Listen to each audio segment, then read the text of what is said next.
Hey everyone, welcome to CrossGen Gaming, where I'm happy to announce that spooky season is here. Yeah, the Yay, spooky season, the only good season of the whole year. It's all I care about. It's all I look forward to. We've got pumpkin spice lattes. I don't like that though. We've got people dressing up like Han Solo. That's okay. They could have better options. We've got candy. That's always that you good. put into buckets. Yeah, that's always great. Candy corn's good. You Lovely people.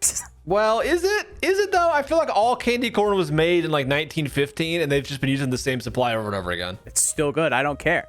Okay. Well, since it is the season of spookiness, we thought it'd be a great time to talk about a few of our favorite spooky games. Ooh. Because let me tell you, we have very, very, very different opinions about what works best for, this season, as it were. That's very true. But before we get into all that, be sure to give this video a like, subscribe, and hit that bell so that you can be notified when we put up new content. Now, a few rules before we jump in. Rules that we will strictly adhere to and follow to the T. There's no room for error in these rules. They're not like the pirate code. They're not just guidelines. They are law-abiding.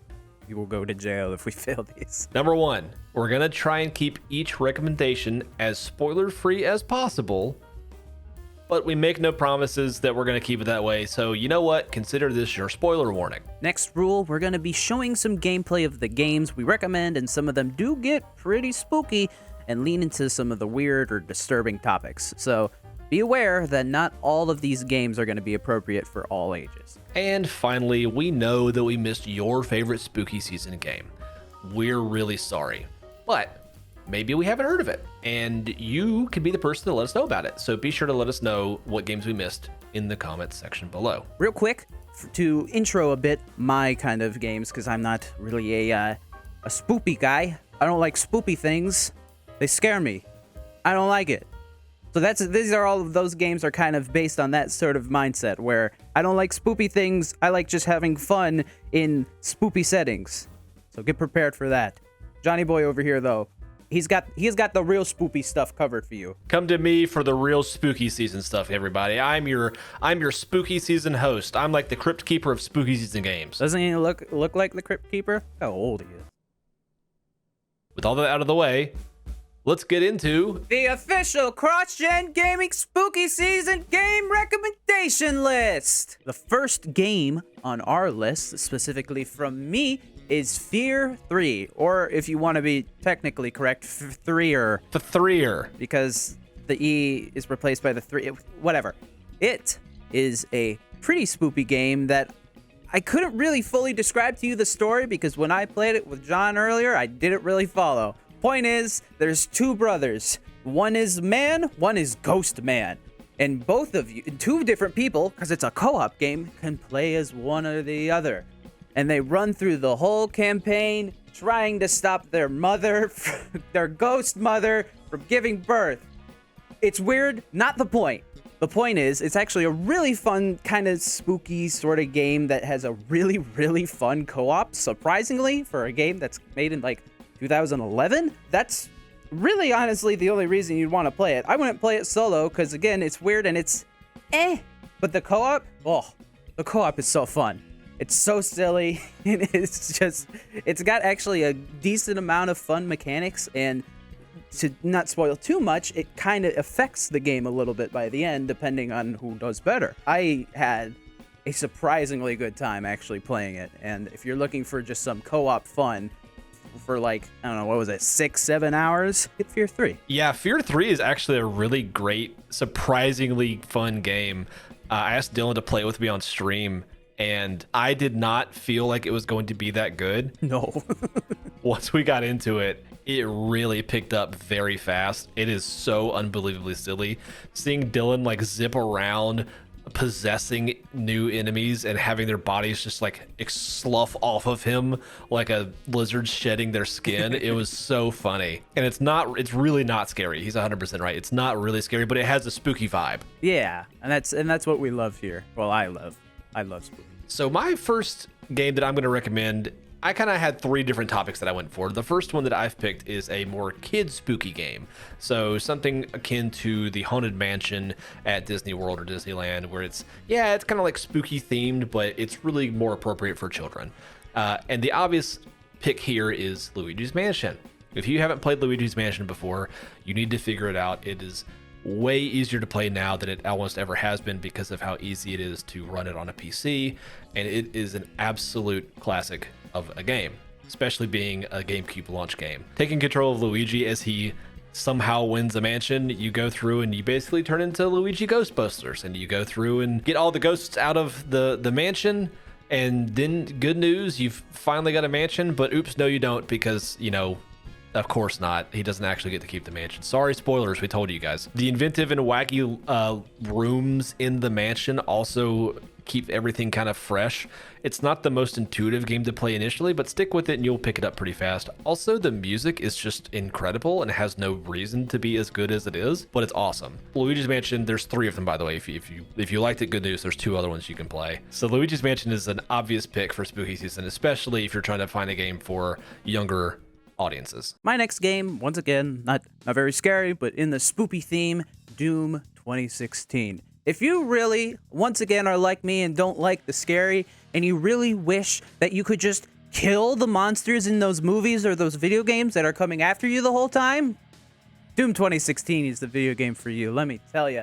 Once again, another video game where the story doesn't really matter, but hey, if you do want to know the story, it is surprisingly extensive, but all you should care about and all I really cared about was finding demons and blowing them up with all of my weapons. And man, Doom 2016 is the perfect game for that. It is surprisingly, like, just, you don't think you can enjoy blowing up demons as much as you do, but they perfected that very specific niche and formula where they got great level design and great progression with your guns getting better over time, and then you get fun boss battles where the demons get bigger as well, and it's just a fun, good action game that, hey, you can play during the spoopy season. It's so cathartic. It is unbelievably cathartic. Feels so strong. I love it. Hit him with the music. Hit him about the music. I'm gonna.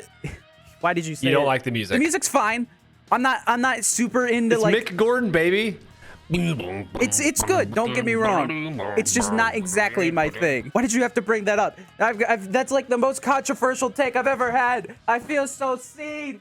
No. So my next category is if you want to feel helpless against the monsters. While Dylan's over here talking about blowing the monsters up, some people, myself included, sometimes like to feel like we actually can't fight it back against all of the forces of evil in the world, because sometimes that's just how it is. A lot of games have come out since this game that kind of do the same thing, but I think that Amnesia: The Dark Descent is the best version of that kind of formula.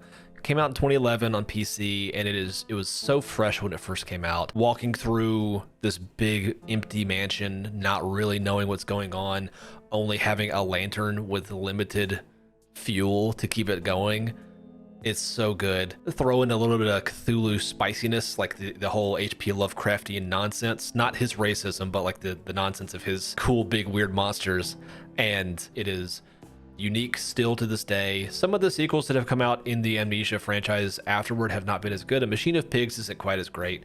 Amnesia: The Dark Descent really hit, like, you know, for the first bat, they really knocked it out of the park. They did a great job. So that is my second recommendation for spooky season if you want to feel like you can't actually win. Amnesia is like one of the first spooky games I heard of, because it was a huge game on YouTube and stuff like that. That aided my I don't like spooky games when I kept seeing that footage on YouTube as a child. It really was kind of the rebirth of the survival horror genre. It didn't really kick everything off immediately, but like, you know, 2011 up until like 2013, 2014 with PT and Five Nights at Freddy's and like all that kind of stuff right around there really helped it out. So I credit Amnesia with kicking that off. My final spoopy game recommendation is not spoopy game. It's, you know, I think it's a little spoopy, at least for the beginning. I got Phasmophobia, which, of course, the Zoomer here is going to recommend a super popular multiplayer game that's like gotten really popular on Twitch. But hey, it's actually really kind of fun, so I gotta bring it up. Phasmophobia is a multiplayer game where you can have up to 4 players, 4 or 3 of your friends, trying to hunt a ghost that is in a house. And it's actually like a really tactical kind of game where you have to try to search all around the house and use these very specific tools and these very specific methods to actually deduce what the ghost is. You're not capturing it. You're just trying to find out what it is so you can go back and tell the Ghostbusters, I guess, what it is. It's really surprisingly fun, and it has a fun sort of... You can clearly see yourself get better over time as you find out, oh, this thing means that it's probably this type of ghost, or I need to use this tool this way so I can figure out how to not die. Stuff like that. And, of course, at least how I see it, games are always better with friends, and you can pretty much mess around in this game because, you know, smaller indie developer, it's got some rough edges, but they kind of make it really fun. So, if you're looking for a sort of spoopy multiplayer game, Phasmophobia is my pick. Yeah, this one is not my bag, and that's okay, right? Because we have very different opinions, and I appreciate that, like you kind of mentioned, they're a little bit more polished than some of the other ones that I have seen, like get pretty well, you know, get attention from Twitch, like the Lunch Lady or stuff like that, or the one where you turn into a little doll. Like those are so janky, and this one is slightly better, so at least they're trying, which is really good. Oh, they definitely are. So my final category, and I'm cheating a little bit here, I've picked 2 games for this category, but it is the do you want to be disturbed category. You know, that second rule that we mentioned before about like how sometimes stuff gets like pretty spooky and like into some weird topics. These are the games for that. My first mention here is I Have No Mouth and I Must Scream. Now, I Have No Mouth and I Must Scream is actually a post-apocalyptic science fiction short story by Harlan Ellison, which I'm pretty sure is free, but the video game version of the short story is a point-and-click adventure, and it will make you feel things. Not necessarily good things, because it kind of talks a lot about how depraved the human race is. It asks a couple of pretty high-level moral questions about just humanity in general that don't exactly have a clear answer, and it will absolutely make you think. And if you like that kind of thing, great. You're going to have not a good time, but you'll enjoy your time with the game, I suppose. I can't emphasize enough how much of a not a chill hang it is. It is so dark sometimes, and not like scary dark, just like depressing dark. Keep that in mind. My second pick for this is Faith. Faith is a very, very, very small game that you can get on itch.io. I'm pretty sure it's free or $1. It's not very expensive. It is a very, very low res game that really shows how graphics don't necessarily help in the storytelling process, or how minimal graphics can work for telling more minimal stories. You play as a Catholic priest who has come back to the scene of an exorcism to finish the job. And as I've said before, it is very, very low res, but if you do get got, then you will see this horrible creature running at you. And it is a huge juxtaposition. It's not fun, and it genuinely scared me the first time that I played it. So yeah, that's both of them are very well done, very, very disturbing, and just overall really embody the spooky season for us horror fans. That sounds awful. Yeah, you would not like these games, Dylan. You would not like these games. I would hate that. And there you have it. Those are just a few of our picks for you to play during this spooky season. We're going to have a whole round of honorable mentions next week, so be sure to come back for that. As always, give this video a like and subscribe to see more content like this in the future. Dylan, where can people find more of you? They can find me on Twitter, TikTok, and YouTube at The Dylan Machine, where I post a bunch of clips of Destiny, because I have done a lot of Destiny and have a lot of clips. And on Twitter specifically, you'll see me talk about Destiny and Sonic.